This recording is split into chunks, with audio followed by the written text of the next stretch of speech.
कथा कह रहे हैं। भगवान शंकर का चरित्र कहता है। आंध्र प्रदेश के कृष्ण जिले में कृष्णा नदी के तट पर है श्री मल्लिकार्जुन।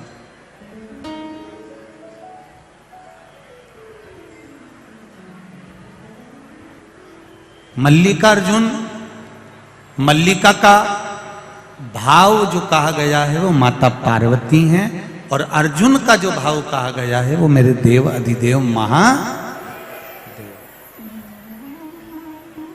अब एक बात बड़े ध्यान से सुनिएगा जरा मल्लिकार्जुन की। मल्लिका, जैसे कल आपको कथा में कहा था कि जब भी सोमनाथ जाएं तो चंद्र कुंड का दर्शन अवश्य कर करें। 12 ज्योतिर्लिंग में एक एक चीज ऐसी है जिसको हमें छोड़ना नहीं। कभी भी जाए, 12 ज्योतिर्लिंग में एक जगह ऐसी होती है जिसका हम लोग दर्शन नहीं कर पाते, और जल्दी जल्दी हमने बस मंदिर में दर्शन करा भगवान का और वहां से बढ़ लेते हैं। जो मूल तत्व है, जो हजारों हजारों वर्ष से निरंतर अडिग बना हुआ, जैसे सोमनाथ जी का शिवलिंग कितनी बार आक्रमण करा गया, कितनी बार 17 बार आक्रमण कर कर तोड़ दिया गया, फिर वापिस शिवलिंग वहां पर विराजमान किया गया। परंतु शिवलिंग बार बार गया आया, पर वो जो चंद्र कुंड था, वो चंद्र कुंड आज भी जो पहले से था वो नहीं हट पाया, वो वहीं पर है, वहीं नहीं। उसी तरह 12 ज्योतिर्लिंग में एक एक स्थान एक ऐसा आता है जहां पर वो हजारों वर्ष से एक जैसा टिका हुआ, अडिग, एक जैसा। एक बार भगवान शिव जी से माता पार्वती जी ने गणेश और कार्तिकेय का संवाद सुन लिया। कार्तिकेय और गणेश जी दोनों बैठे हुए थे।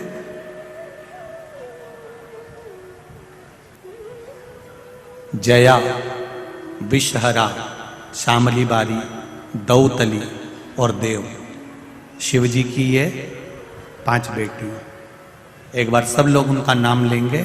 जया, विषहरा, शामली बारी, दौतली और देव, ये शिव जी की 5 बेटी हैं। ये गंगा के जल से प्रकट हुई हैं, और अशोक सुंदरी नंदनवन काशी में प्रकट हुई। दोनों के इनके प्रागट्य की जगह जगह अलग है, स्थान अलग है। जैसे अशोक सुंदरी का स्थान जहां से पानी निकलता है, बीच में जो मोटी लाइन होती है, वो अशोक सुंदरी का स्थान होता है। उसी तरह ऊपर से जो जल जलाधारी में से बूंद बूंद नीचे गिरता है, वो जलाधारी का महत्व है। जया, विषहरा, शामली बारी, दौतली और देव, ये शिव जी की 5 बेटियां जैसे शंकर भगवान के साथ गंगा जी के जल में खेलियां कर रही थी, उनके भाव से ये जल शिव जी को समर्पित होता।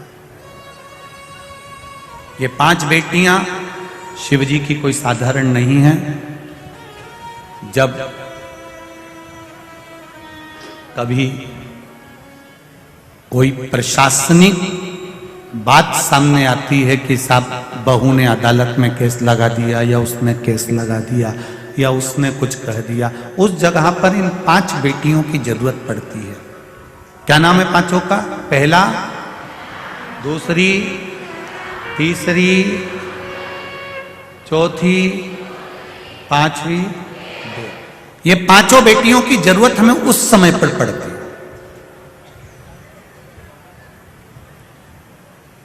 अदालत में चल रही है कार्रवाई, पर उस समय पर हमारी ये 5 बेटियां हमारे कार्य के लिए तत्पर रहती है।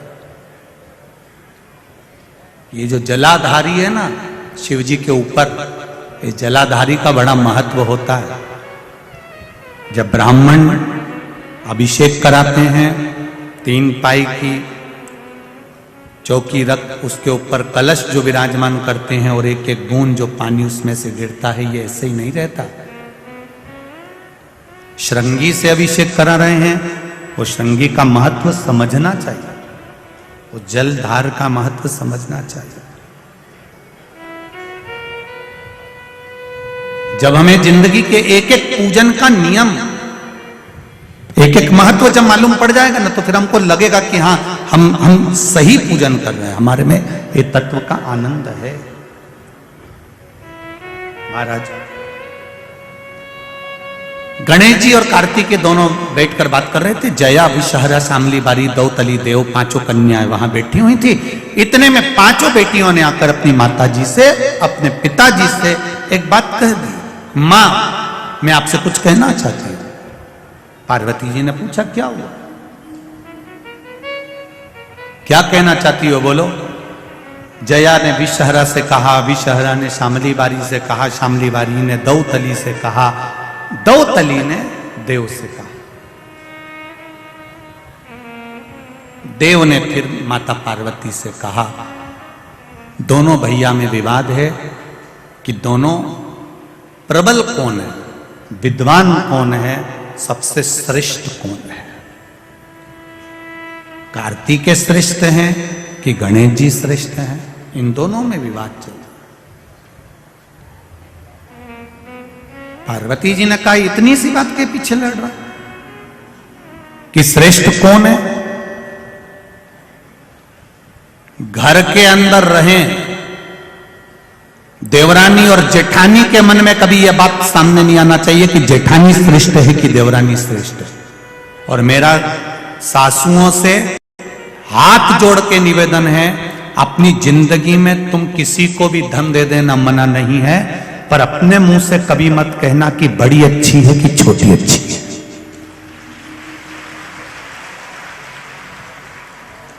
कभी अपने मुख से मत कहना कि मेरी बड़ी बहू बहुत बढ़िया, छोटी में अकल नहीं है, छोटी अच्छी है, बड़ी में अकल नहीं है। यह बात कभी मत कहो।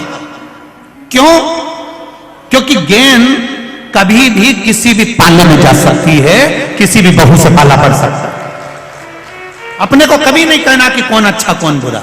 अपन तो दो रोटी चकाचक खाओ, आनंद से अपनी जिंदगी जियो, दोपहर में 2 बजे टीवी खोल के बैठ जाओ, शिव महापुराण की कथा सुनो, शाम हो जाए शिव मंदिर का भजन करो, कीर्तन करो, अपना जीवन बड़ी मस्ती में जियो। जितना भगवान ने ये जीवन दिया है, इसको ऐसी गंवाना नहीं है, बड़ी आनंदता से जीना है। नहीं पड़ना अपने को ज्यादा चक्कर में, हमारी बड़ी बहू अच्छी, मेरी छोटी बहू अच्छी। ये भेद जब तुम्हारे भीतर आ जाएगा तो बहुओं के हृदय में भी ये भेद आ जाएगा, और बहुओं के भीतर अगर ये भेद आया तो वो जीवन नरक कर देगा। अपने को नहीं कहना, अपने को कभी बुराई नहीं करना साहब की ये बुरा है, इसने ऐसा कर दिया, उसने वैसा कर दिया, उसने ये कर दिया, उसने वो कर दिया। नहीं बोलना अपने को। बोल के क्यों अपन अपना मुख खराब करो। बुरा करने वाला को दिखता है लोगों को कि क्या बुरा हुआ है और क्या अच्छा हुआ। अपने को नहीं बोलना, अपने को तो एक बात कहना है, सर्वे भवन्तु सुखिनः। सब अच्छा हो रहा है, मेरा भोलेनाथ करा रहा है, भोलेनाथ संभाल रहा है, मेरी बहुएं भी अच्छी हैं, बेटे भी अच्छे हैं, किसी में भेद नहीं है। हम अगर भेद देखेंगे तो भेद अपनी दृष्टि में है, भेद अपनी दृष्टि में। अगर हम भेद देखेंगे तो भेद हमारी दृष्टि में मिलेगा, और आप उस भेद को ना देखें। महाराज शिव महापुराण की कथा कह रही है, भगवान शंकर का पावन चरित्र कह रहा है, शिव तत्व कह रहा है। पार्वती मैया ने दोनों के पास जाकर कहा, कार्तिकेय गणेश दोनों मेरे पास में आओ। दोनों को बिठाया, क्या बात है। गणेश जी कहते हैं मैं बड़ा, कार्तिकेय कहते हैं मैं बड़ा। पार्वती जी ने शिव जी से किलवा दिया, जो पृथ्वी की पहले परिक्रमा कर कर आएगा वो प्रथम पूछा जाएगा। सदानंद कार्तिकेय मोर पर बैठकर चले गए और गणेश जी महाराज चूहे पर बैठ गए, और माता पार्वती और शंकर जी को एक जगह बिठा दिया। उनकी परिक्रमा गणेश जी महाराज ने की। उन्होंने परिक्रमा कर दी। अब गणेश जी ने ये परिक्रमा कर दी और सदानंद कार्तिक के परिक्रमा करने के लिए गए। अब तुम लोगों ने बहुत अच्छे से ताली भी बजा दी कि साहब गणेश जी ने माता पिता की परिक्रमा करी, और ये गणेश जी ने परिक्रमा करी तो उनके लिए तुमने ताली बजाई ना? बोलो तो सही। हाँ ठीक है, मना नहीं है। थोड़ा माइक बंद करवा दो, थोड़ी सी देर, आधा घंटा बाद चालू करूंगा। अब समझना जरा, फिर समझ लीजिएगा महाराज जी। गणेश जी महाराज ने माता पिता की परिक्रमा करी, वो प्रथम गिनती में आए क्योंकि उन्हें बुद्धि का परिचय दिया। सदानंद कार्तिकेय ने अपने माता पिता का कहना माना, परिक्रमा करने चले गए। गलत किया क्या सदानंद कार्तिकेय ने? जरा जम के बोलो। नहीं। फिर वही वाली बात आ गई, एक बहू ने पूरी चाय बना के रखी है और दूसरी आई और वो ट्रे रख के चली गई, और तुमने ताली बजा दी। अब देखो जरा, समझ, शिव पुराण का एक एक शब्द समझ में आना चाहिए आपको जिंदगी में, तो समझो कि शिव पुराण का आनंद मिला। उन्हें बुद्धि का परिचय दिया और उन्होंने अपने पिता के शब्द का परिचय दिया। गलत नहीं किया। शंकर भगवान खुश हो गए, प्रसन्न। उन्होंने कह दिया प्रथम गिनती में गणेश जी पूछे जाएंगे, प्रथम गिनती में गणेश जी पूछे जाएंगे। एक क्षण की देरी नहीं करी उन्होंने, उसी समय पर शंकर भगवान ने डमरू खड़काया, प्रजापति विश्वरूप जी को बुलाया, मेरे गणेश का विवाह होना चाहिए। पार्वती जी ने रोका, शिव जी थोड़ा सा रुकिए। शंकर भगवान अति उत्साह में रहे, छोटे बेटे के प्रति प्रेम अधिक रहा, उन्होंने देरी नहीं करी, मां जगत जननी की बात नहीं सुनी। प्रजापति विश्वरूप जी की कन्या को बुलाकर गणेश जी का विवाह कर दिया। विवाह हो गया। आनंद कार्तिक के पृथ्वी की परिक्रमा करने गए हुए हैं, गणेश जी का विवाह हो गया। रिद्धि बुद्धि रिद्धि सिद्धि घर में आ गई। रिद्धि सिद्धि के भी घर में एक एक बेटे ने जन्म ले लिया, शुभ लाभ पैदा हो गए, जन्म ले लिया, दादाजी बन गए। ये अति खुश हैं, पर इस खुशी में पार्वती जी को कोई खुशी नहीं है। बहुत ध्यान देना शिव महापुराण के संवाद पर।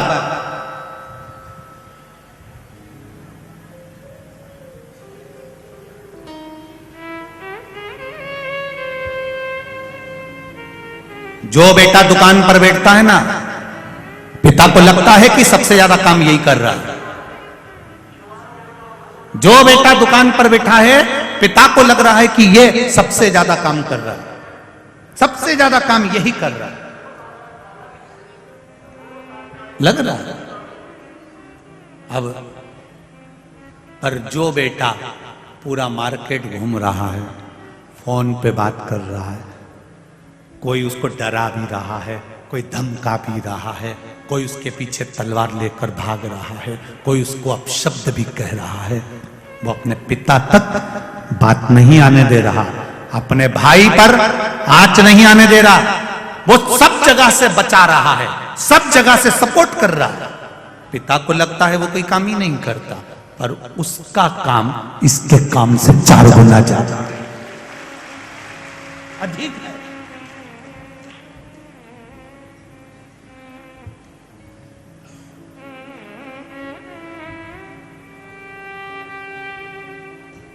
इससे अधिक है, वो अधिक है।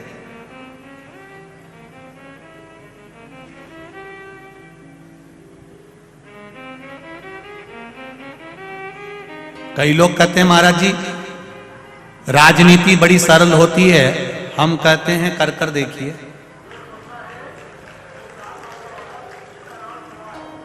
किसी के घर में और किसी के दिल में घुसने के लिए दम चाहिए।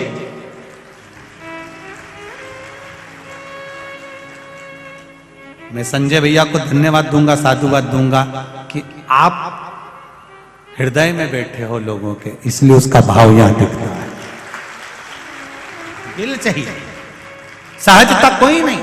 फोन पर कह दिया तो एक माता पार्वती जी ने कहा आपने कैसे निर्णय ले लिया, आपने बेटे की शादी भी करा दी, आपने सब कुछ कर दिया, आप आगे बढ़कर काम कर दिया। और आए षडानंद कार्तिकेय, उससे पहले ये सब कुछ हो चुका था।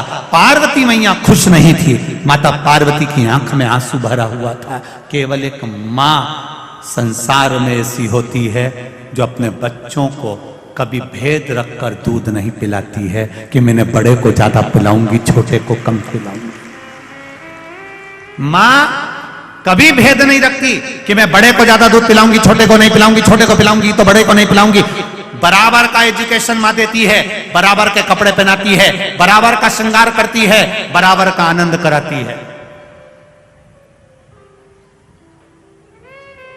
और बच्चा छोटा होता है, मां उसकी आंखों में कजरा भी लगाती है और उसकी राई नोन लेकर नजर भी उतार देती है।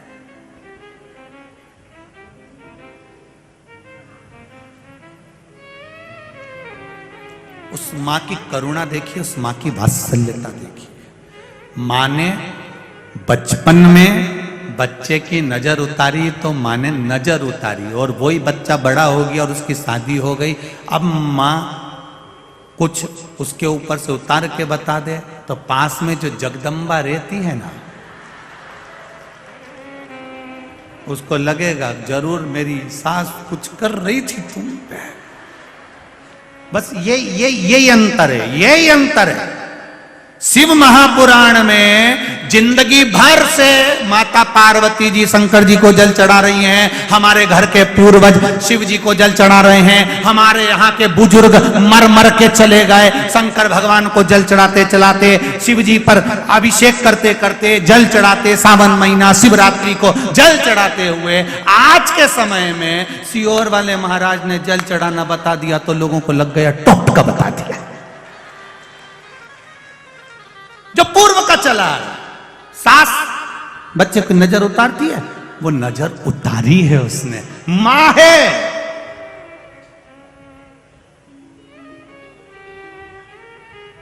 और वही नजर आज बहू आने के बाद अगर सास उतार दे तो उसकी निगाह में लग जाएगा इसने कुछ गलत करा होगा। गलत देखने वाले को गलत दिखता है।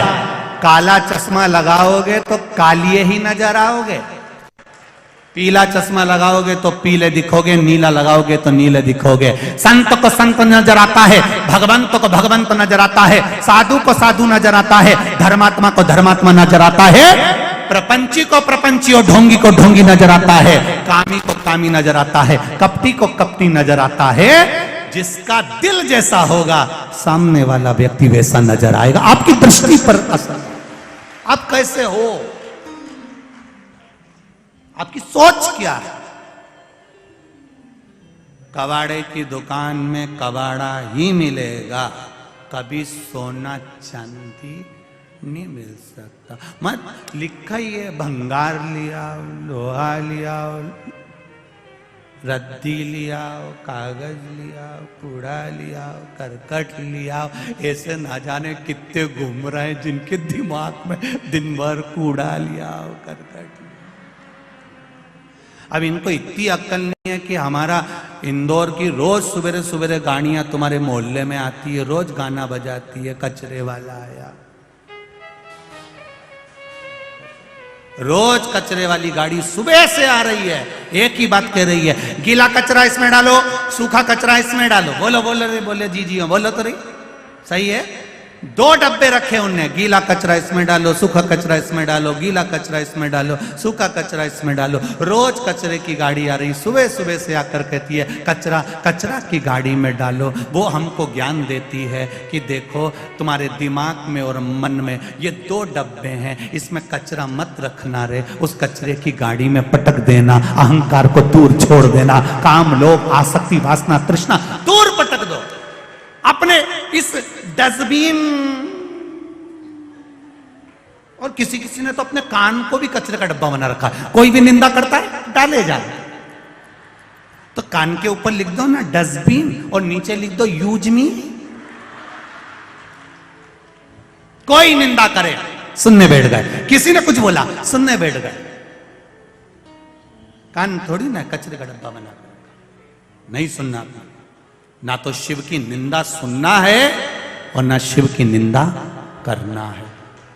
भगवान विष्णु जी ने शिव की निंदा सुनी थी तो घोड़े का मुंह लग गया था। नारद जी ने शिव जी की निंदा करी थी तो बंदर का मुंह लग गया था। हमें नहीं सुनना।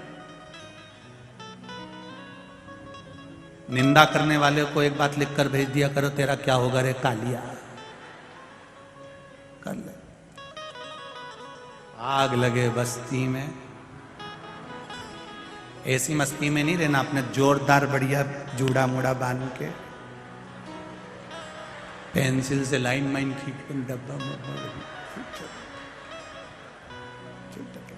जिसको जितनी ज्यादा काली मिर्ची लगे वो और लगा, और लगा, जा लगे तो लगे। अपने तो खूब मस्ती में जीवन जियो। ये मनुष्य की देह दूसरी बार मिलेगी? अरे बोलो तो जम के, कहीं नहीं मिले। अगली बार कहीं जुआ बन के कहीं निपटाई जाएगी। और बाल भी अच्छा नहीं मिलेगा, कहीं का धोला बाल में पड़ी गई या रूसी वाले बाल में फंस गई ना तो निकल भी नहीं पाएगी।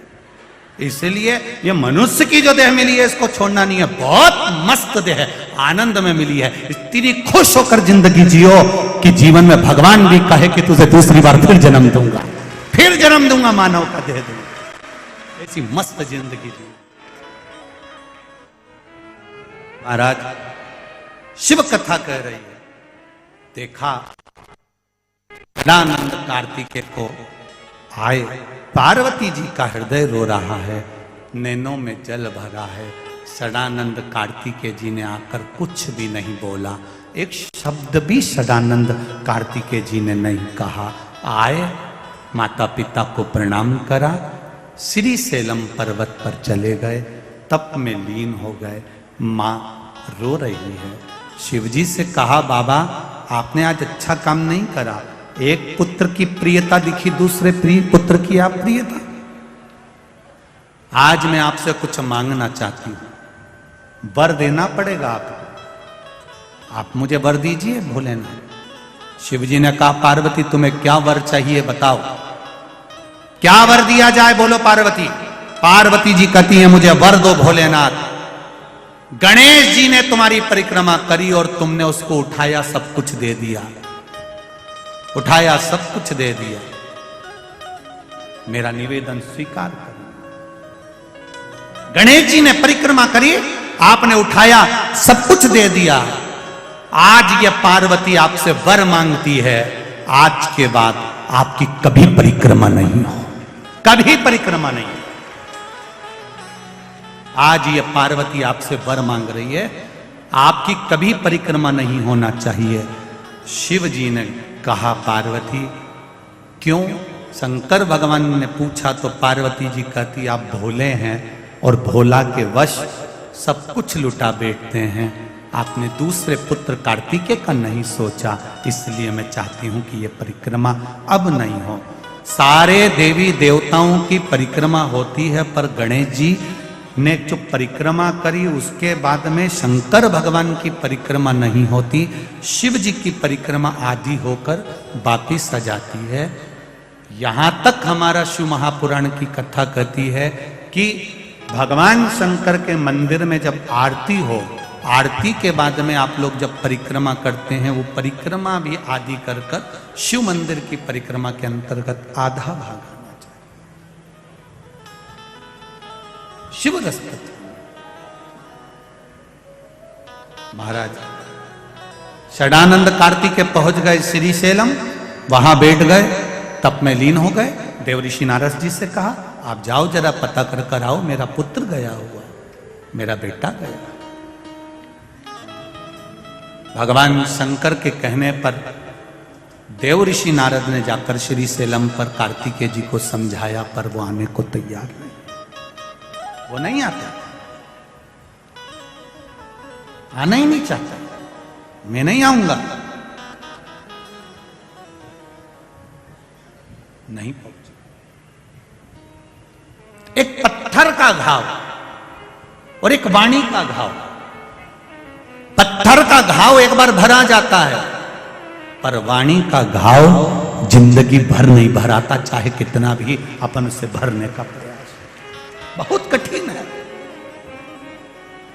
इसलिए वाणी ऐसी बोलिए जो मन का आपा खोए, पर आज के जमाने में वाणी ऐसी बोलिए जो जम के झगड़ा, और उससे मत बोलिए जो तुमसे तगड़ा।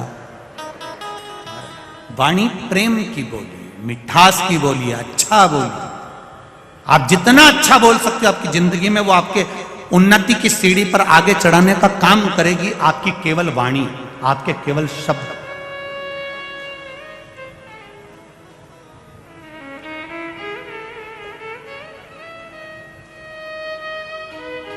आपकी वाणी, आपके शब्द आपको उन्नति की ओर बढ़ाने का प्रयास करेंगे। महाराज देवऋषि नारद ने समझाया, कार्तिकेय जी नहीं समझे। अंत में जब लगा कि मेरा पुत्र मानने को तैयार नहीं है, शंकर भगवान को लगा, तो उन्होंने पार्वती जी से पूछा तुम क्या चाहती हो। पार्वती जी कहती हैं कि मेरा मन करता है कि आप मेरे साथ में चलो, आप मेरे साथ पहुंचो, अपन दोनों चलते हैं श्रीशैलम पर। श्रीशैलम पर कार्तिकेय जी के पास में जब क्रोंच पर्वत पर श्रीशैलम पर भगवान देवाधिदेव महादेव माता पार्वती जी के साथ में पहुंचते हैं, तब भगवान षडानंद कार्तिकेय वहां से एक वृक्ष के पीछे छुप जाते हैं, दिखते ही।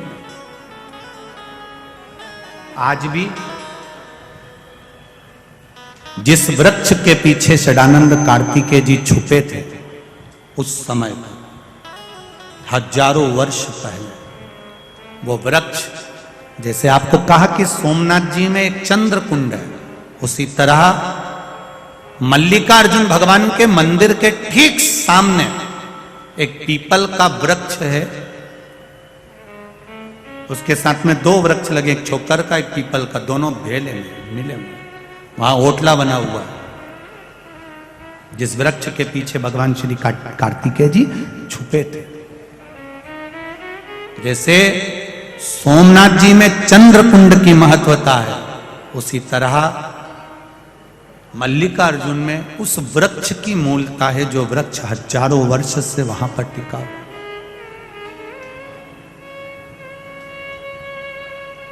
पाताल गंगा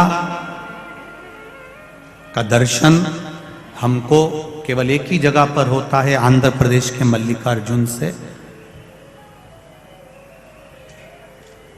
36 किलोमीटर की दूरी पर पाताल गंगा का दर्शन हो जाता है।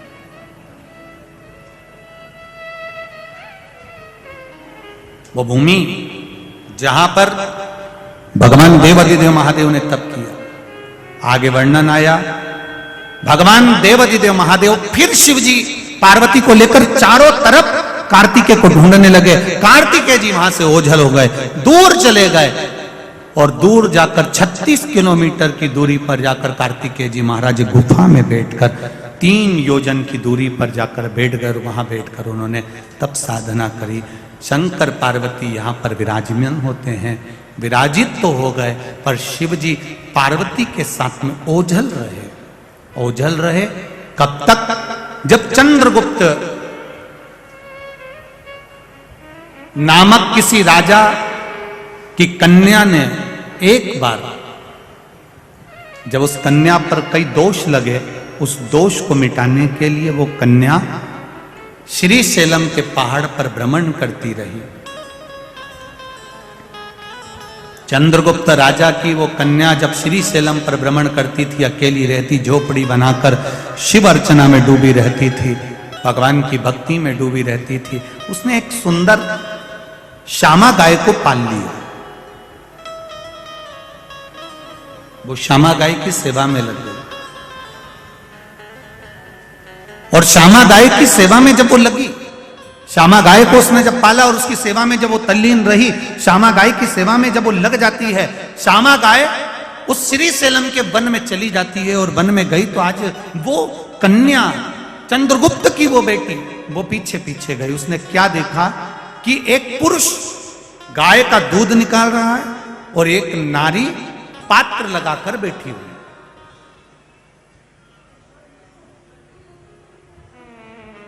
एक पुरुष दूध निकाल रहा और नारी पात्र लगाकर बैठी हुई है।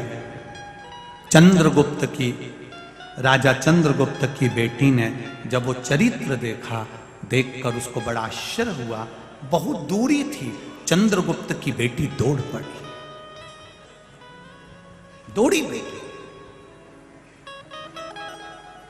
और चंद्रगुप्त राजा की लड़की जब दौड़कर वहां पहुंची, वहां पहुंचकर क्या देखती है कि वहां पर ना तो कोई पुरुष है और ना कोई स्त्री है। गाय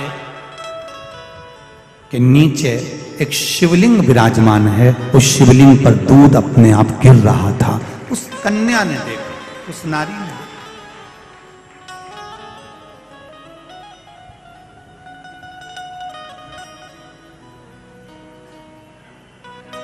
देखा, आश्चर्य हुआ।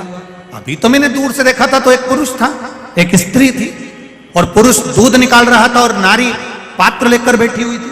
अभी तो मैंने देखा, अब वो पुरुष और स्त्री कहां चले गए? वो पुरुष और स्त्री कहां गायब हो गए? उसको ढूंढने का प्रयास किया, नहीं मिली तो समझ गई कि ये शंकर ही थे जो रूप रखकर बैठे थे। चंद्रगुप्त राजा के पास में सूचना करी बेटी ने, अब मेरा मन वहां नहीं लगता, मैं यही निवास करूंगी। उस शिवलिंग की पूजन में वो लग गई और वहीं पर एक दिन भगवान शंकर ने पार्वती को बैठकर चंद्रगुप्त की उस बेटी के सामने दर्शन दिया और कहा, ये मेरी पार्वती मल्लिका बनकर विराजमान होगी और मैं अर्जुन बनकर बैठूंगा। इस स्थान का नाम मल्लिका अर्जुन कहलाए। ये स्थान मल्लिकार्जुन के नाम से प्रसिद्ध रहेगा और मल्लिकार्जुन के रूप में भगवान देव अधिदेव महादेव यहां विराजमान रहेंगे। ये भाव प्रकट करा। मल्लिकार्जुन भगवान के जब दर्शन करने जाएंगे तो मल्लिकार्जुन भगवान शंकर के शिवलिंग का जहां दर्शन करते हैं, उसी से पीछे की ओर माता पार्वती का दर्शन होता। मल्लिकार्जुन का दर्शन करने जाएंगे तो वहां पर भी एक कुआं बना हुआ है, कुंड, कूप। पूर्णिमा की रात्रि को अगर दर्शन करेंगे तो पूर्णिमा के चंद्रमा का दर्शन उस कूप में होता है। जब पूर्णिमा का चंद्रमा उस कूप में दर्शन देता है, उसी समय पर मंदिर के शिखर का दर्शन भी उस कूप में होता है। इन दोनों का जब दर्शन हम एक साथ करते हैं तो नेत्र का जो रोग है वो समाप्त होता है। मल्लिकार्जुन के मात्र दर्शन मात्र 12 ज्योतिर्लिंग में दूसरे नंबर का जो ज्योतिर्लिंग है मल्लिकार्जुन बाबा, शिव महापुराण की कथा कहती है ये श्री शैलम पर विराजमान है। और इसी श्री शैलम के नजदीक में, जैसे आपसे कहा था कि सोमनाथ जी की पावन धरा के पास में ही भगवान कृष्ण ने अपने शरीर को त्यागा था। चरणों में बाण लगा था और भगवान ने अपना शरीर, तो यहां जो श्री शैलम की भूमि है, इसी भूमि के नजदीक में माता सती के शरीर के जब भगवान विष्णु ने टुकड़े करे थे, उस टुकड़े में से ग्रीवा भगवान माता सती की श्री शैलम से मात्र 2 योजन की दूरी पर ही माता की एक शक्तिपीठ है, जहां पर माता का ग्रीवा गिरा हुआ, आद्य शक्ति माता सती का ग्रीवा गिरा हुआ। यहीं पताल गंगा भी है। कभी आप लोग जाएं मल्लिकार्जुन तो 2 योजन की दूरी पर, 2 या 3 योजन की दूरी पर पताल गंगा है, जहां पर भगवान शिव के मंदिर पर जाने से पहले लोग बाग वहां स्नान कर कर जाते हैं कृष्णा नदी में। वहीं 1 योजन तो नीचे चलना पड़ता है, उसके बाद में लगभग 800 से 850 सीढ़ियां वहां बनी हुई है, जहां से लोग पैदल नीचे जाते हैं, फिर पताल गंगा में स्नान कर कर फिर ऊपर आकर फिर वापिस बाबा मल्लिकार्जुन का दर्शन करने के लिए जाते हैं। ऐसे कि छोटे छोटे बर्तन हैं जो हमारे प्रयोग में कभी भी आ सकते हैं। ये छोटी छोटी बातें हैं जो हमारे प्रयोग में कभी भी आ सकती हैं। आप उसका भजन, आप उसका गुणगान, आप उसका स्मरण करिए। और जब जिंदगी में छोटी सी छोटी बात अगर आपके जीवन में उतरने लगे तो समझ लो कि मेरे भोलेनाथ जी ने आपका हाथ पकड़ लिया है, अब वो आपको तार देगा, ये निश्चित है। हम ये कभी नहीं कहते कि शिव पुराण सुनोगे तो लक्ष्मी आएगी, शिव पुराण सुनोगे तो ये आएगा, शिव पुराण सुनोगे तो वैभव आएगा या धन आएगा। हम इतना जरूर कहते हैं कि शिव पुराण का अगर एक शब्द भी आपकी जिंदगी में उतर गया और आप अपने कर्म में लग गए, अपनी मेहनत में लग गए और अपने कर्म के अनुसार आगे बढ़ने लगे, छोटे से छोटे काम को भी बड़ा मानकर करने लगे, छोटे से छोटी परेशानी को भी, छोटी सी परेशानी को भी इग्नोर करते हुए, एक साइड छोड़ते हुए, बड़ी परेशानी आई उसको छोटा मानते हुए भी जब हम बढ़ते चले गए तो ये निश्चित है कि शिव तत्व हमको प्राप्त हो जाएगा। अपना कर्म करना पड़ेगा।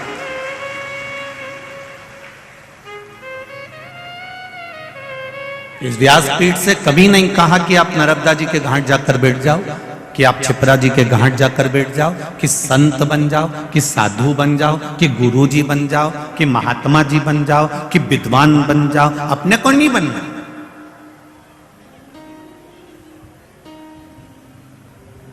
ना अपने को संत बनना है, ना साधु बनना है, ना गुरु जी बनना है, ना महात्मा बनना, ना साधु बनना, ना सन्यासी, ना तपस्वी, न किसी तीर्थ में जाकर जिंदगी भर के लिए बैठना। अपने को नहीं बैठना, अपना अपना घर में बैठो, जितना मन लगे अपने घर में लगाओ। क्योंकि वेद व्यास जी महाराज ने शिव महापुराण की कथा में लिखा है, सबसे बड़ा आश्रम होता है गृहस्थ आश्रम। शंकर भगवान अपने पुत्र गणेश जी के साथ रहते हैं, कार्तिकेय जी के साथ रहते हैं, धर्म पत्नी के साथ में रहते हैं, अपने पोता पोती नाती पंती के साथ में रहते हैं।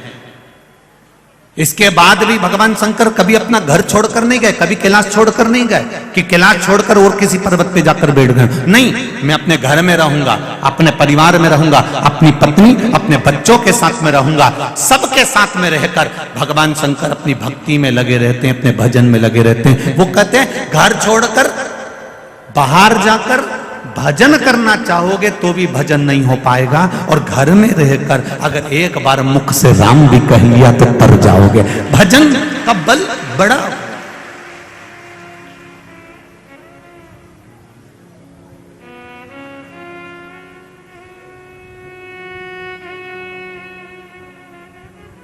क्या मिल रहा है आपको जो आप इतनी चारों तरफ।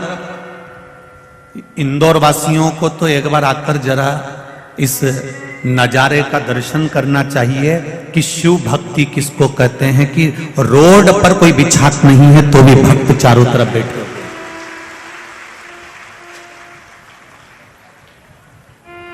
रोड पर कोई बिछात नहीं है, लोग अपने झोले में चद्दर लेकर आए हैं, पन्नी लेकर आए हैं, आसन लेकर आए हैं और चारों तरफ बिछा बिछा के। और कितनी समझदार मेरी बहनें होंगी और कितने समझदार मेरे भाई होंगे, चार चार डंडे भी लेकर आए, उसमें चद्दर को बांधकर चार कोने से पकड़कर उसके अंदर बच्चों को बिठाकर शिव महापुराण की कथा सुन रहा है। ये धन और दौलत से एकत्रित करी हुई भीड़ नहीं है, ये संपदा से एकत्रित करी गई भीड़ नहीं है। ये मेरे शंकर के ओघड़ी भक्त हैं। अड़भंगा है मेरा शिव और उसके भक्त भी अड़भंगे हैं। वो अपनी मस्ती में रहकर शिव कथा का तत्व ग्रहण करते हैं और चले। मैं धन्यवाद दूंगा पुलिस प्रशासन को, जिन्होंने बाहर भी बहुत अच्छे तरह से धीरे धीरे संभालते संभालते बहुत अच्छे तरह से संभाल रहे। समिति तो लगी है, संजय शुक्ला मित्र मंडल तो लगी है, पर साथ में प्रशासन भी अपने रूप से संभाल रहा है। उसकी एक श्रेष्ठता है, उसकी एक आनंदता। और जितनी मित्र मंडली संभाल रही है संजय शुक्ला जी की, मित्र मंडली से भी ज्यादा मैं धन्यवाद दूंगा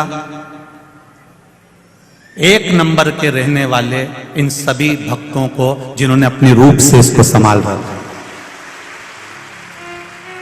इनको ये कथा संजय शुक्ला मित्र मंडली की नहीं लग रही है, इनको ये कथा लग रही है कि हमारा संजय भैया करा रहा है तो अपने को अपना नगर का, अपना गांव का, अपने क्षेत्र का, अपने वार्ड का, अपने एरिया का कार्य है उसको संभालना। ये सुख है, ये आनंद, और इसी को प्रेम कहते हैं, इसी को वात्सल्यता कहते हैं, इसी को करुणता कहते हैं।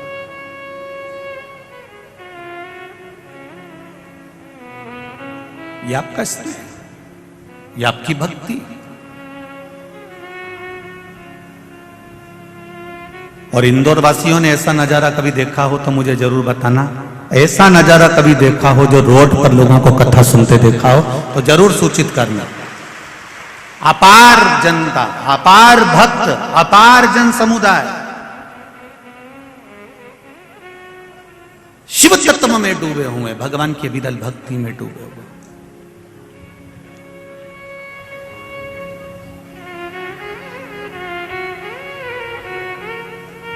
और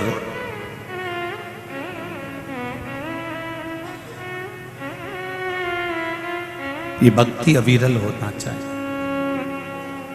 ये भक्ति का सुख अविरल होना चाहिए। ऐसी अग्रणता रखना चाहिए, ऐसा ही प्रेम रखना चाहिए कि अपने क्षेत्र की जब कथा है तो उसमें अपन सबका सहयोग किसी न किसी रूप में। कितनी शांति है, इतनी भीड़ होने के बाद भी बच्चे नहीं बैठे क्या इसमें? ढेर बच्चे बैठे हुए, छोटे छोटे बच्चे भी बैठे हुए, छोटी छोटे बच्चों को लेकर माताएं भी बैठी। कितनी शांति है, शांति का अनुभव करिए। वो तो कहीं कहीं का बेरू ऐसा रहता है जो गदर कर देता है, और वो भी इसलिए करता है क्योंकि उसको सिंदूर नहीं चढ़ा होता है। अगर उसको एक तोला भी सिंदूर अगर चढ़ गया होता, एक लटकाने वाला मिल गया होता, मतलब बर्फ चढ़ गई होती सिंदूर के साथ में, तो फिर वो गदर नहीं करता। गदर वही करता है कि तुम मुझे जानते नहीं हो, तुम मुझे पहचानते नहीं हो। मेरा कार्यकर्ताओं से भी निवेदन, उसके पांव पड़कर कह दिया कर, ऊपर तुझे कोई पहचानता है? ऊपर अगर कोई पहचानता हो तो हम भी तेरे को पहचान जाए, कोई दिक्कत नहीं। यहां तो तेरी चल जाएगी, पर वहां तो मेरे डमरू वाले की ही चलेगी, उसके सिवाय किसकी चलने वाली है? कहां भक्ति का एक आनंद के साथ कथा का रस तत्व है। जैसे जैसे जैसे जैसे अंधेरा बढ़ते चले जाते, जैसे जैसे अंधेरा बढ़ता चला जाता है, जैसे जैसे अंधेरा बढ़ रहा होता है, वैसे वैसे वैसे वैसे उस अंधेरे के साथ साथ साथ साथ लाइट चालू करते चले जाते हैं। चारों तरफ मैं आस्था वालों से कहूंगा, रोड पर जितनी पब्लिक बैठी है उसका भी दिखा रहा है, रोड पर जितनी पब्लिक बैठी है उसका भी दर्शन अवश्य करो, उसका भी चारों तरफ शिव तत्व को जानो, भगवान शंकर की उस अविरल भक्ति को पहचानो। और जब तक आप उस अविरल भक्ति को नहीं जानोगे तो जीवन का सुख नहीं मिल पाएगा।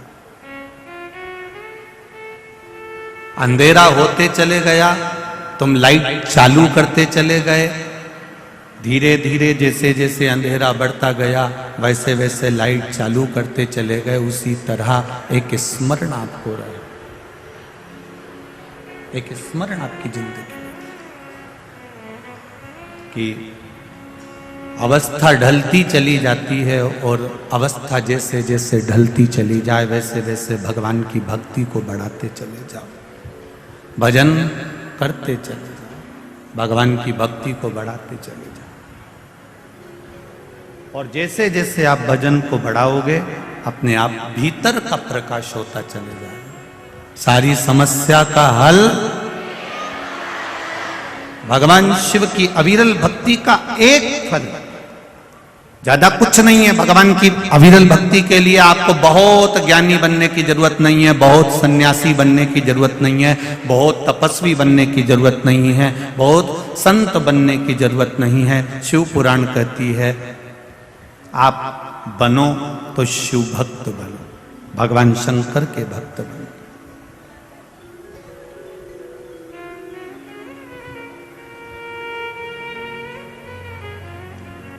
प्रत्येक शरीर में जब तक ये श्वास चलती है 21,600 श्वास मनुष्य के शरीर से प्रतिदिन निकलती है, प्रतिदिन। और 21,600 श्वास जो मनुष्य के शरीर से प्रतिदिन निकलती है, ये 21,600 श्वास में भगवान का भजन निश्चित होना चाहिए, क्योंकि ये श्वास में शिव समाया होता है। जब श्वास निकलना बंद हो जाती है, श्वास है, शिव है, तो शरीर है। और जब श्वास निकल गई, शिव निकल गया, तब ये शव बन जाता, इसका कोई महत्व नहीं होता। फिर इसका कोई महत्व नहीं रह पाता महाराज।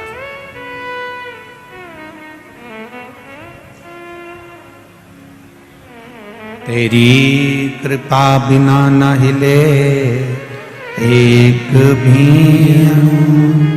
लेते हैं श्वास तेरी कृपा से।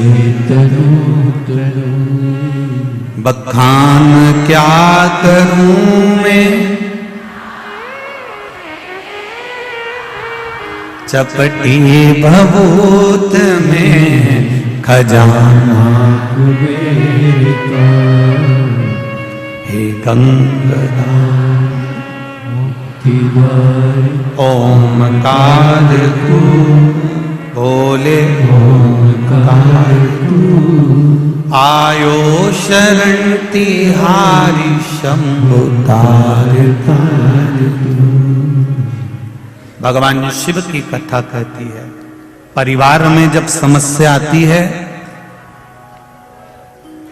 प्रॉपर्टी की समस्या आती है, जमीन जायदाद की समस्या आती है, मकान की, घर की, कुटुंब की, परिवार में कोई भी समस्या खड़ी होती है, तो हम तहसील में जाते हैं, कलेक्ट्रेट में जाते हैं और जाकर पुराना रिकॉर्ड खुलवाते हैं।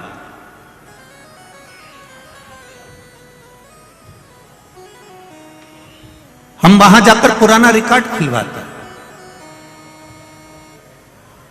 पुराना रिकॉर्ड खुलवाया और पुराना रिकॉर्ड खुलवा कर दिखवाया कि इसमें हमारी जमीन कितनी है, हमारी जायदाद कितनी है, हमारा मकान कितना है, हमारे ससुर के नाम कितना है, हमारे पति के नाम कितना है, मेरे बेटे के नाम कितना है।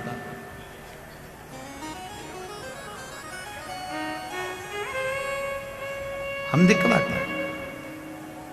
परिवार में अगर समस्या आई तो कलेक्ट्रेट में जाकर, तहसील में जाकर, पंचायत में जाकर हमारा पुराना रिकॉर्ड हम खुलवाते हैं और उस रिकॉर्ड में हम देख लेते हैं कि ये हमारा है और बाकी का ये दूसरे का है।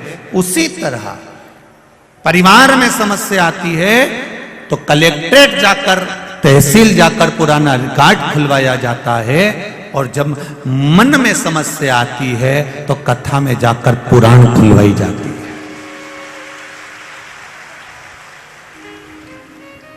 वो घर की समस्या को मिटा सकता है पुराना रिकॉर्ड, परिवार की समस्या को मिटा सकता है पुराना रिकॉर्ड, पर यह पुराण, चाहे वो श्रीमद् भागवत पुराण हो, चाहे वो विष्णु पुराण हो, चाहे नर्मदा पुराण हो, चाहे पुराण हो, चाहे नारद पुराण हो, चाहे ब्रह्मवेत्ता पुराण हो, चाहे अग्नि पुराण हो, चाहे ताप्ती पुराण हो, जितनी भी पुराण आप पढ़ेंगे, उन सारी पुराणों क्यों खोली जाती है? हमारा देखने के लिए कि हमारा पूर्व का जीवन क्या था और उस जीवन में हम कैसे जीते आए।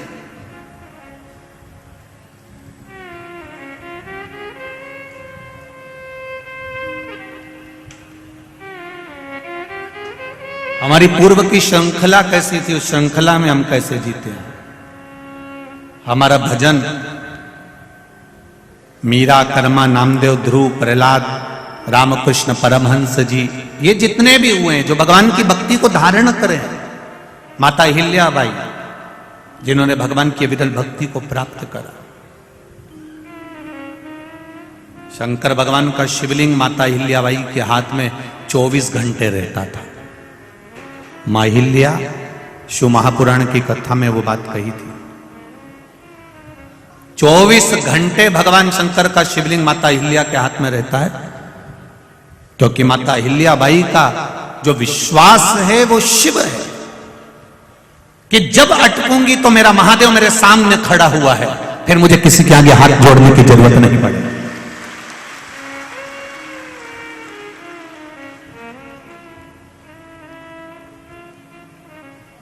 बाकी के जितनों की भी आप मूर्ति देख लो, पूरे संसार में जितनी भी मूर्तियां आपको जहां लगी मिले, उन मूर्तियों का दर्शन करना। सारी मूर्तियां कोई हाथ जोड़ती नजर आएगी, कोई आशीर्वाद देती नजर आएगी, कोई इशारा करते हुए नजर आएगा, कोई बाय करते हुए नजर आएगा, कोई टाटा करते हुए नजर आएगा। केवल भारत की भूमि पर एक मूर्ति ऐसी है माता अहिल्याबाई की, जिस मूर्ति में अहिल्याबाई जब भी नजर आएगी तो उसके हाथ में भगवान शंकर का शिवलिंग नजर आएगा। केवल पूरे विश्व में एक ही मूर्ति है ऐसी, माता अहिल्याबाई।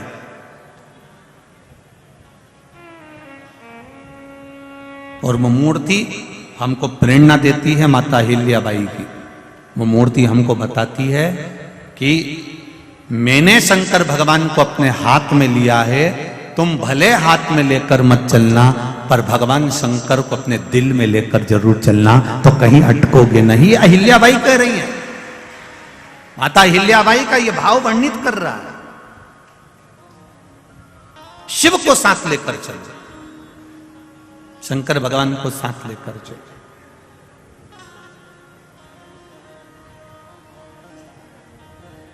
शंभु शरणे बड़ी मांगू घड़ी रे, दुख काटो दया करी दर्शन आपको, दया करी दर्शन आपको। ये हमें प्रेरणा दे रही है माता अहिल्याबाई, हमको प्रेरणा दे रही है। रामकृष्ण परमहंस जी हमको प्रेरणा दे रहे हैं, संत नामदेव जी, संत तुकाराम जी, मीराबाई, मुक्ताबाई, ये सब हमको प्रेरणा दे रहे हैं।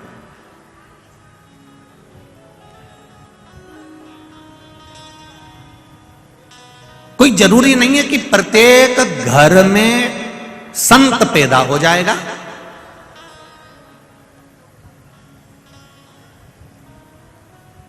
कोई पक्का नहीं है कि प्रत्येक घर में संत पैदा होगा, कोई पक्का नहीं है।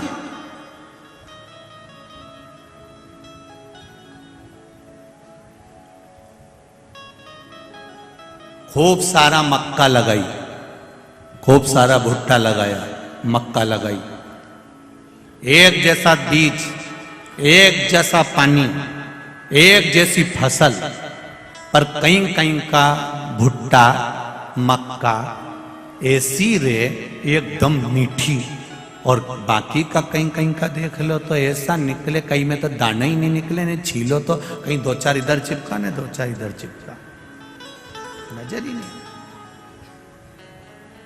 एकदम फीका, स्वाद ही नहीं है। और किसी किसी में इतना स्वाद, तो जरूरी थोड़ी ना कि सभी के घर में संत हो जाएंगे, सभी के घर में भगवंत हो जाएंगे। कोई जरूरी थोड़ी ना कि सबके घर में आम का पेड़ है और सबके घर में आम लग जाएंगे।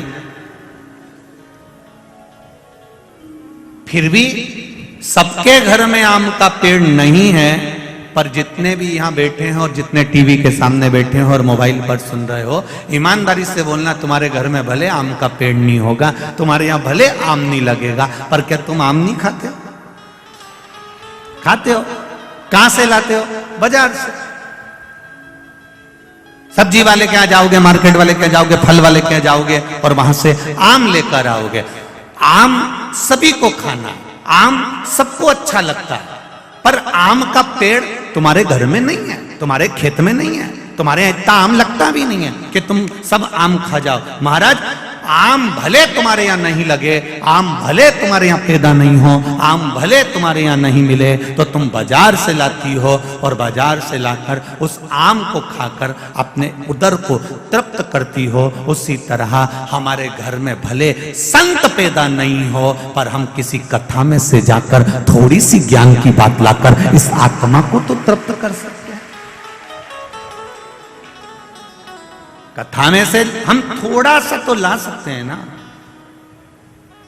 ठेले वाले से भी तो आम खरीदते हैं, फल वाले के पास में जाकर हम सब्जी भाजी तो खरीदते हैं। तो ये वो फल है जिसको हमने शिव महापुराण के भीतर बैठकर, भगवान शंकर की कथा में बैठकर, भगवान शंकर की अविरल भक्ति में बैठकर हमने कुछ प्राप्त करा।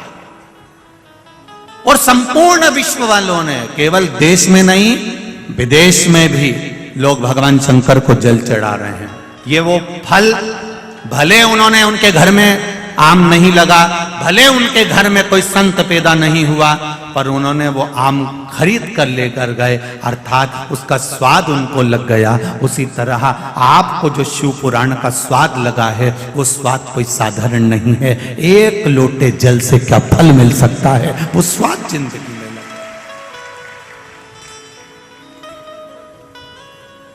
वो स्वाद मिल गया। एक बेलपत्री, एक बेलपत्र और उसका महत्व। एक बेलपत्री के मध्य डंडी का महत्व, एक बेलपत्री की पीछे की डंडी का महत्व, एक बेलपत्री में डूंठ जो लगा रहता है उसका महत्व, एक बेलपत्री के मध्य पत्ती का महत्व, एक बेलपत्री का राइट और लेफ्ट का महत्व, ये सब हम नहीं जानते थे। पर धीरे धीरे शिव महापुराण की कथा जब सुनना प्रारंभ करी तो हमको बेलपत्री का महत्व मालूम पड़ा कि बेलपत्री में है क्या जिससे शिव प्रसन्न हो जाते हैं।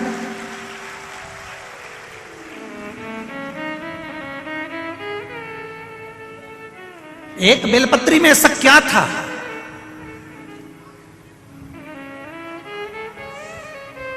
कि माता पार्वती जी ने अपनी पुत्री अशोक सुंदरी से कहा, ए अशोक सुंदरी जाओ, आज शिवरात्रि का दिन है, मुझे शंकर भगवान की आराधना करना है, जाओ जरा बेलपत्री लेकर आओ।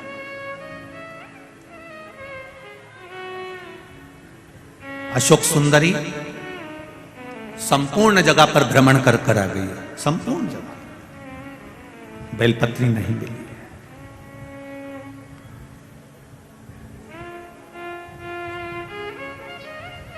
बेलपत्र नहीं मिली। आखिरी में जिस वन में अशोक सुंदरी का जन्म हुआ था, नंदन वन में, तो वह अशोक सुंदरी वहां पहुंची। अशोक सुंदरी को बेलपत्र प्राप्त नहीं। और जब अशोक सुंदरी को बेलपत्र प्राप्त नहीं हुई तो ढूंढती ढूंढती ढूंढती ढूंढती और आगे चली गई,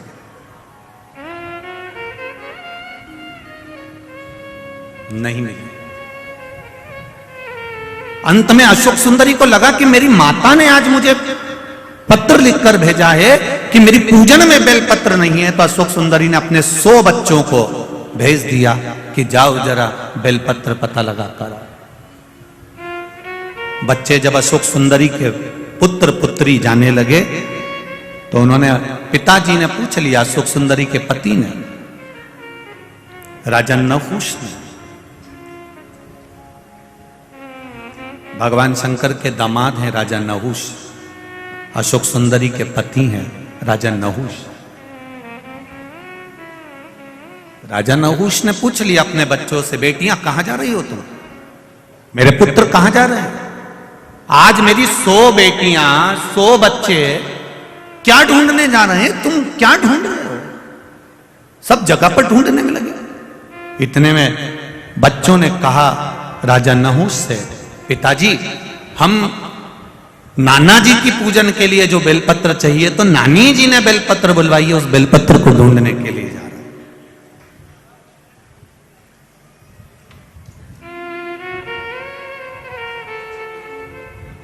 बेलपत्र ढूंढने जा रहे हो? हाँ ठीक है, जाइए। अशोक सुंदरी माता के बच्चे जब बेलपत्र ढूंढने के लिए गए तो उनको बेलपत्र, ये तो पार्वती जी का कोई एक अपने बच्चों को ज्ञान होगा, अपने बच्चों को प्रेरणा होगी, और पार्वती जी की वो प्रेरणा हमको लेना है। कुर्म पुराण की ये संवाद, कुर्म पुराण का ये संवाद हमारे जीवन में हमको उतारना, इस संवाद को हम अपने जीवन में उतारें।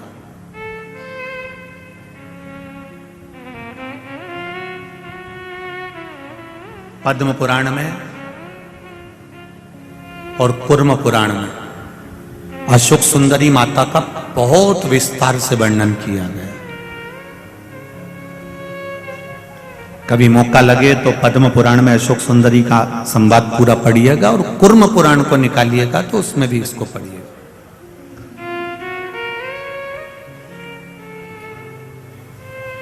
कुछ मां पार्वती मैया कुछ लीला कर रही है और ढूंढने में लगी हुई हैं नानी के लिए। हम शिवजी के पूजन के लिए, अपने नाना के पूजन के लिए हम बेलपत्र लेने के लिए जा रहे हैं। बेलपत्र कभी मौका लगे, कभी मौका लगे तो जरूर एक मन में प्रश्न रखना, और जब श्राद्ध पक्ष का समय हो और आप लोग जब गया जी जाएं या कहीं पिंड दान करने के लिए बद्रीनाथ जाएं, या कभी गया जी, कभी आप पंचवटी, जहां पुण्य क्षेत्र है वहां पर जब आप तीर्थ में कभी पिंडदान तर्पण करने जाएं तो वहां पर पिता, अपने पिता के घर का गोत्र, पिता, दादा, परदादा, इनका भी नाम पूछा जाता है, और फिर नाना के घर का गोत्र और नाना, परनाना और नाना के घर का भी पूरा विस्तार पूछा जाता है। कभी आपने ब्राह्मण देवता से प्रश्न करना था आपको कि गुरुदेव, हम हमारे परिवार के व्यक्ति का पिंड करने आए हैं, तर्पण करने आए, और हमारे नाना जी के यहां का नाम काय को चाहिए तुमको? जब गोत्र इनका है, पिंडदान करने वाला ये है, तो फिर नाना के घर का क्यों चाहिए आपको? नाना के घर का क्या चाहिए आपको विस्तार? वो कुर्म पुराण और पद्म पुराण बताएगी कि अशोक सुंदरी के बच्चे जब बेलपत्र ढूंढने के लिए जाते हैं, वो संवाद से इसको जोड़ा गया।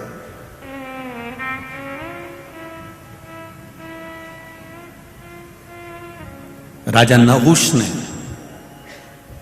अपनी धर्म पत्नी अशोक सुंदरी से प्रश्न किया, क्यों? गणेश जी के पुत्र शुभ लाभ, लाभक्षेम जो भी, और उनके पुत्र अमोद प्रमोद, फिर उनके पुत्र, जब कार्तिकेय जी की 2 धर्म पत्नियां, फिर उनके वंशावली, जब इतना सब कुछ वहां पर है तो फिर माता पार्वती जी ने अपने बच्चों को या अशोक सुंदरी तुझको क्यों भेजा है कि ये बेलपत्री लेकर आना है, ये बेलपत्री ढूंढ कर लाना है, तो तुझे क्यों बोला गया?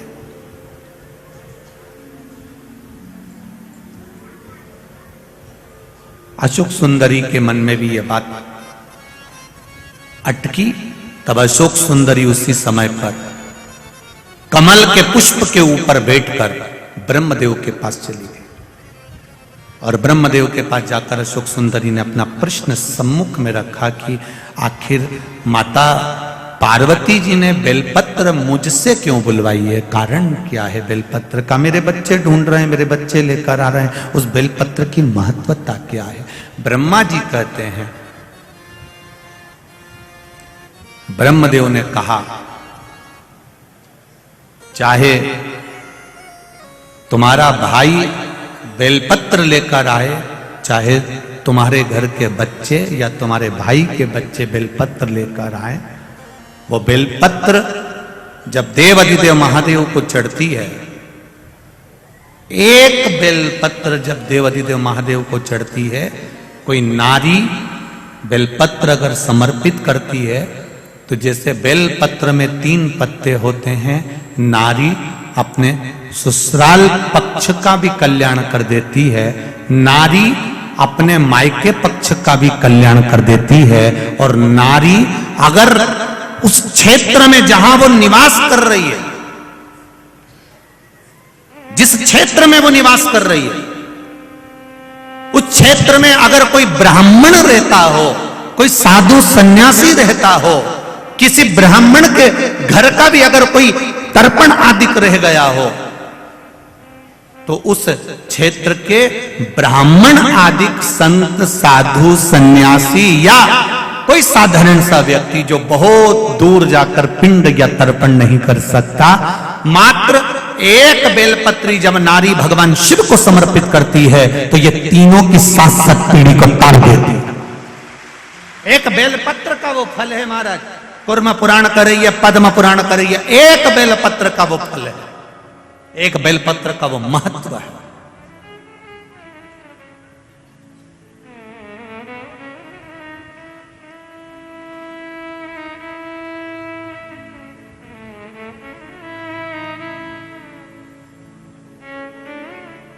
उस बेलपत्र की महत्वता को समझो, इसको व्यर्थ मत जाने दो। आप शिव मंदिर में जाते हो, शंकर जी के मंदिर में रोड पर आप, कई माताएं यहां पर भी आती हैं, बेलपत्री मांगती हैं, कोई बेलपत्री आपके पांव के सामने पड़ी होती है पर आपको झुककर उठाने में शर्म आ जाती है।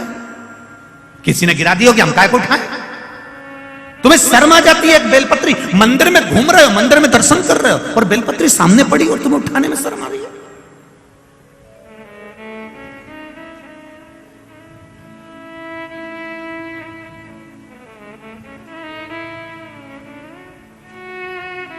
एक बहुत ध्यान लगाकर सुनना, जरा बहुत अच्छे से श्रवण करना, बहुत भावों से श्रवण करना। किसी पवित्र नदी में स्नान करने गए, नर्मदा जी नहाने गए, गंगा जी नहाने गए और क्षिप्रा जी नहाने गए, तुम्हें कौन से महाराज ने बताया कि वहां अपने कपड़े चप्पल घाट पे छोड़ के आ जाओ? वो महाराज कहीं मिल जाए तो एक बार मुझे भी मिला देना। करवत निवेदन, किसी पवित्र नदी को गंदा करने के लिए कौन महाराज प्रेरणा दे सकता है कि गंगा के घाट पर तुम्हारे कपड़े छोड़ छोड़ कर जाओ अमावस्या के दिन? ग्रहण में नहाने जाओ तो अपने कपड़े छोड़ कर जाओ, दूसरा नहाने जा रहा है तुम्हारे कपड़े उलांग कर जा रहा है, तुम्हें शर्म तो आना चाहिए कि उसको कितना पाप लगेगा। किसी पवित्र नदी को गंदा करने का हक किसी को नहीं है, किसी को नहीं है साहब। हमारा शास्त्र कभी नहीं कहता कि पवित्र नदी को गंदा करिए, वो मां है हमारी, नर्मदा मां है हमारी, क्षिप्रा मां है हमारी, गंगा मां है हमारी, उसको कैसे अशुद्ध कर दे? थोड़ा सा विष यमुना जी में जाता है कालिया नाग का और मेरे भगवान कृष्ण कूद कर यमुना को शुद्ध कर देते हैं। मेरे ठाकुर खुद कूद जाते हैं यमुना को शुद्ध करने के लिए। हाँ, किसी संत ने कहा होगा कि अपने गंदे कपड़े उतारकर फिर गंगा और यमुना में, नर्मदा में डुबकी लगाओ, पर किसी महाराज ने ये नहीं कहा होगा कि अपने कपड़े ही वहीं छोड़ आना, बेचारा दूसरा नहाने जाए उसके पांव में वो कपड़ा है। ये कहां का लिखा, कौन ने कहा? कितनी गड़बड़ी हो जाती है कभी कभी, तुमको मालूम नहीं है। ये नर्मदा जी का ये घाट, खल घाट, एक बार हम जा रहे थे महाराष्ट्र कथा करने के लिए, बीच में वहाँ पर गांव के लोगों ने कह दिया, नहीं गुरुजी तुम यहाँ से निकलो तो यहाँ दाल बाटी खा के जाना, ने दाल बाफला खा के जाना। हमने कहा ठीक है बनाओ, पर नर्मदा जी के घाट पे बनाना। अब उनने नर्मदा के घाट पे बनाया। अब इनने बाफला बना के रखा और एक बाफला वहीं पर आगे घाट पे पड़ा हुआ था, तो हमको लगा कि वहां से बाफला लुढ़क के यहाँ आ गया। हमने वो बाफला ले जाके वापिस उसको भगोने में जिसमें उगल रहा था उसमें डाल दिया, बाफला तैयार। जब खाने बैठे सब, वो बाफला जो था वो हमारा आकाश है, उसकी थाली में आ गया।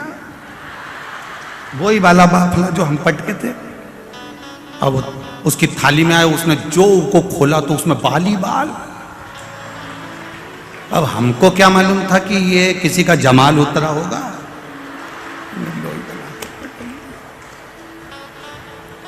अब वो तो घबरा गया कि गुरुजी किसी ने कुछ कर। हम भी नहीं बोले, हम क्या करें, बाप भाई। अब गुरुजी किसी ने कुछ कर दिया होगा। आखिरी में नहीं रहा गया तो हमने कहा कोई कुछ नहीं करा। हम नहा के बाहर निकल रहे थे, वहां पर बाफला पड़ा था। हम सोचे लुढ़क के आ गया होगा, हमने उसको भगोने में डाल दिया। हमें क्या मालूम था कि वो जमाल का बाल था, हमको क्या। और वो भी कह दिया, ऐसा लग रहा है जैसे बाल गल गए हो। अब उसको क्या मालूम कि छोटे से बच्चे के थे।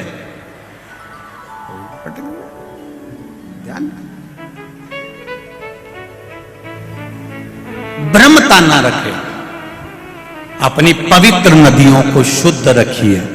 जब नदियां, पर्वत और ये पर्यावरण जब शुद्ध रहेगा तो किसी को ऑक्सीजन की मशीन की जरूरत नहीं पड़ेगी। ये शुद्ध रहेगा तब आनंद अपने आप बढ़ता चलेगा। कौन कहे तुमको कि तुम ये इसको फेंक दीजिए। नारी जब एक बेलपत्र चढ़ाती है शिव जी को तो वो ना जाने कितनी पीढ़ियों को तार देती है।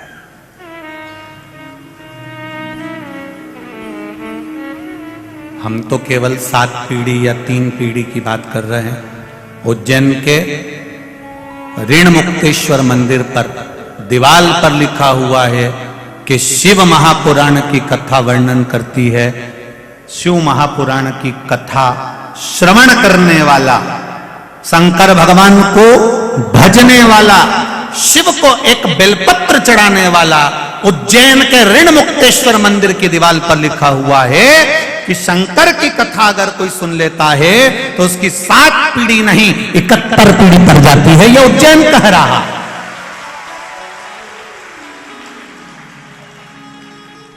यह उज्जैन का ऋण मुक्तेश्वर मंदिर कह रहा है, जो पत्थर पर अंकित करी गई बातें लिखी हुई। कितना दिया उसने। आप केवल राजा नहुष ने अपनी धर्मपत्नी से कहा तो अशोक सुंदरी ने ब्रह्मा जी से पूछा कि ये बेलपत्री मेरी माता ने बुलाई, उसका फल तुम अगर लाकर दे भी दिए हो। बेलपत्री जितने हाथ से स्पर्श होकर जाती है, जितने के हाथ उसमें लगे होते हैं, उसकी पीढ़ी दर पीढ़ी तरती चली जाती है। यह बेलपत्री का नियम है।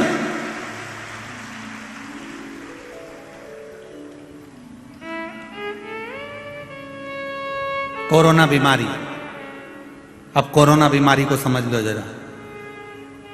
कितना किया प्रशासन ने, हाथ धो, बोला था कि नहीं बोला था? अरे बोलो तो। उन्होंने हाथ धोने का बोला था, तुम जरा से हाथ के चक्कर में छोरा छोरी को धो देती थी। बार बार कहा उन्होंने, हाथ धो हाथ धो हाथ धो। क्यों?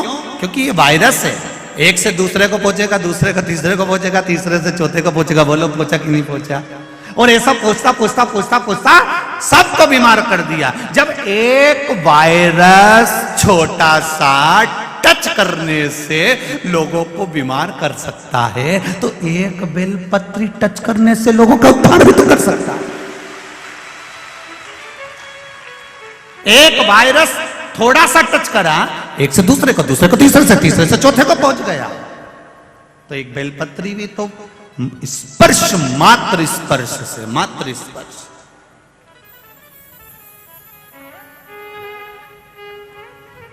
कितना सुंदर लिखा है गर्ग संहिता और नर्मदा पुराण, लिंग पुराण में भी आप पढ़ सकते हो। जिस पात्र में जल भरा जाता है, जिसने मोटर चालू भी करी और पाइप से भी पानी भर दिया, या हापसी से, हेडपंप से पानी लाकर भर दिया, जिसने भरा, चढ़ाने वाला आया, लोटा भरा और चढ़ा दिया, जिसने भरा, जिसने लोटा भर के चढ़ाया उसका 80% पुण्य तो जिसने मोटर से पानी भरा था वो के खाते में चले गया, जिसने भरा। वो तो कहीं कहीं की बहू इतनी समझदार होती है, सास चाय बना के रखी मेहमान के लिए, जेठानी ने चाय बनाई या देवरानी ने चाय बनाई, और किसी किसी में इतनी चतुरता होती है ना, तुरंत उतर के आई सिर पे पल्लू मल्लू लेके, मौसी जी आई, मौसी जी आई, हमारी मासी आई, और मासी मासी करके अंदर गई रसोई घर में और उन्हें चाय छान छुना के ट्रे में लेके आई गई। इतने मासी जी के बहू कितनी समझदार, 2 मिनट में चाय ले आई। अब मासी जी के कौन बताए, ये भेरू की लुगाई कोई साधारण है? मासी जी के कौन समझा कि कोई साधारण है? बनाई बेचारी देवरानी ने, बनाई बेचारी जेठानी ने, बनाई बेचारी सास ने, ये तो केवल लगा के लिए आई। ऐसे कहीं कहीं के रहते हैं, बहुत समझदार।